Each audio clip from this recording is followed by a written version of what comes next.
Magandang araw mga kabaro. Ikaw ba ay isang kadete, aspiring seafarer, aspiring officer, o isang ganap ng officer sa barko? Pag-uusapan natin ang mga bagay ng navigation, seamanship, at iba't ibang klase ng aspeto na pwedeng pag-aralan natin sa pagbabarko. Pag-uusapan natin ngayon ay tungkol sa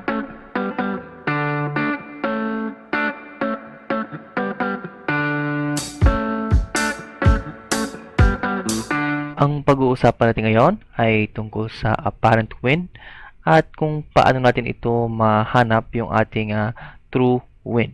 So sa basic muna tayo, ang ibig sabihin po ng ating apparent wind ay ito yung hangin na actual nating nararamdaman in relative po sa movement ng ating barko.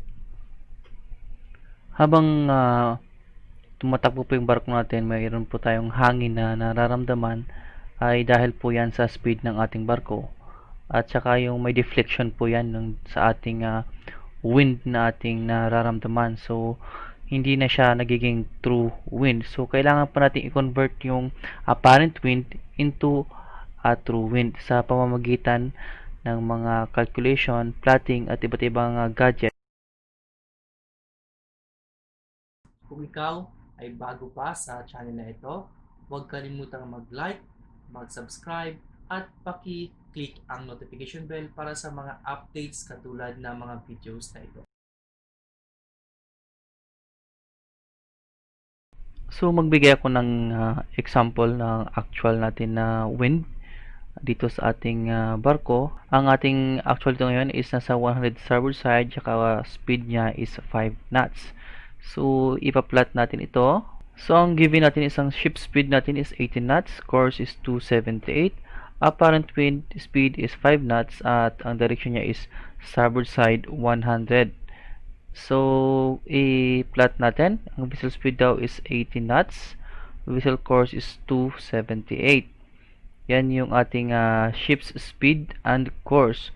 So ito naman yung ating apparent wind, which is a wind speed of 5 knots. Wind direction natin is starboard side 100 degrees. So calculate natin 278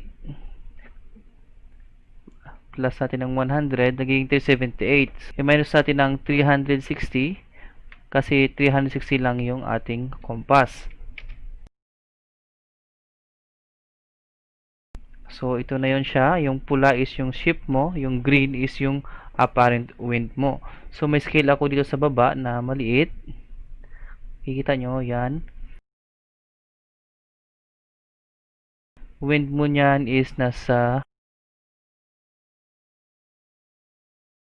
so i-measure natin ship to wind, yung basic na plotting natin. Kung makikita nyo, so isa-slide mo lang yung yellow na ito. Ito na yung true wind speed natin, yung ating distance from ship to wind, at saka ito na rin yung magiging direction natin. Dapat parallel po yan siya para makuha natin yung ating directions. So i-cross check natin ito sa mobile app. Ito yung wind calculator na ginagamit ko. Offline lang po siya. So input natin 18 ang speed, course is 278, apparent natin is 5 knots, and direction natin is starboard side 100. So calculate natin.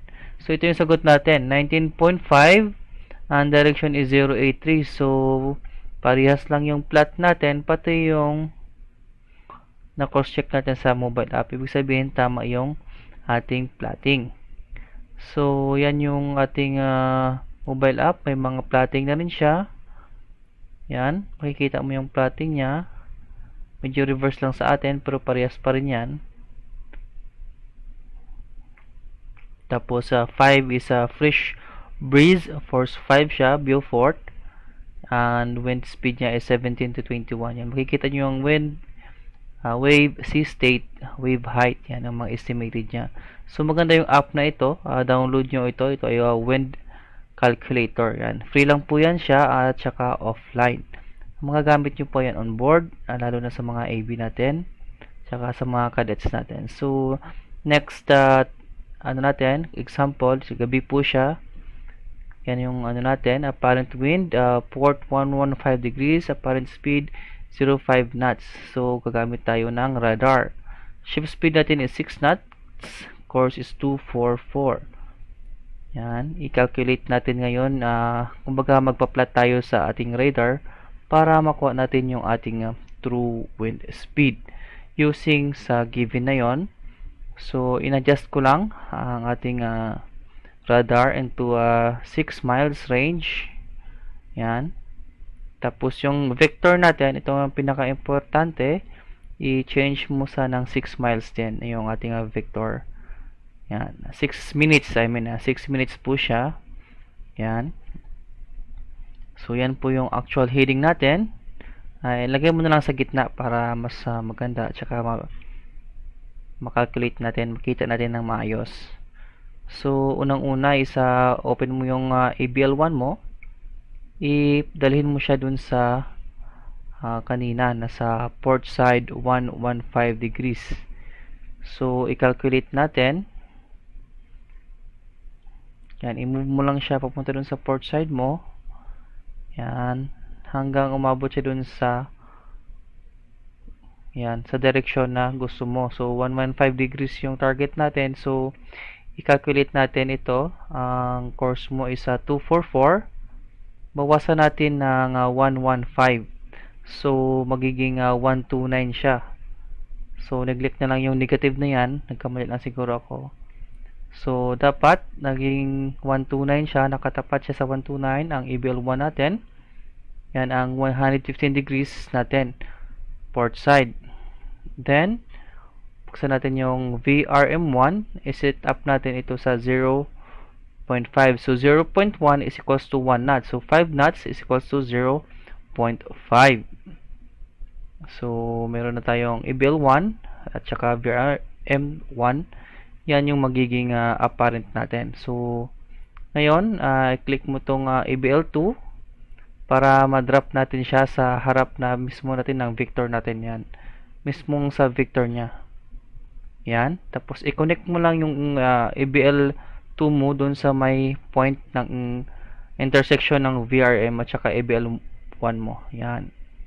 Ganin mo lang siya. Then, yun na yung magiging ano natin, sagot. So, ang true wind natin is 78 degrees and true wind speed is 19.2. So, ganyan lang siya kadali. So, check nyo yung kanyang plotting kung tama, kung masundan nyo.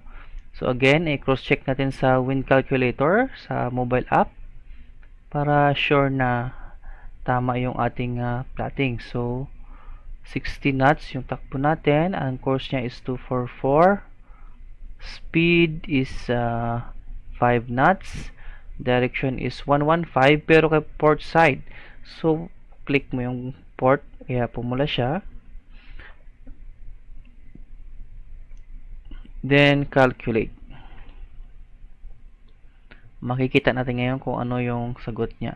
So, ang sagot niya is 18.7.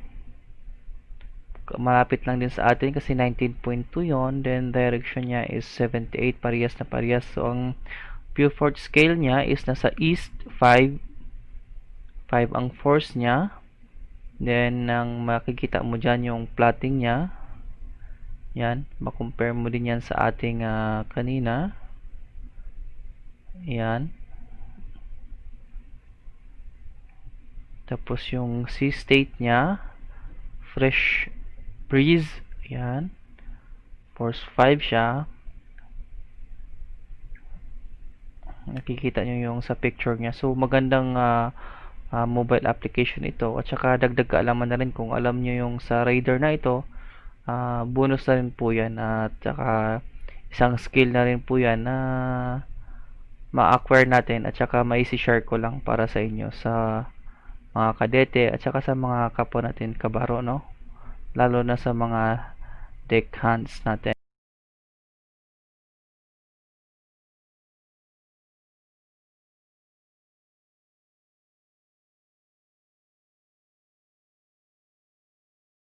Maraming salamat. Nagustuhan nyo ba ang video na ito at nakakatulong ba ito para sa inyo?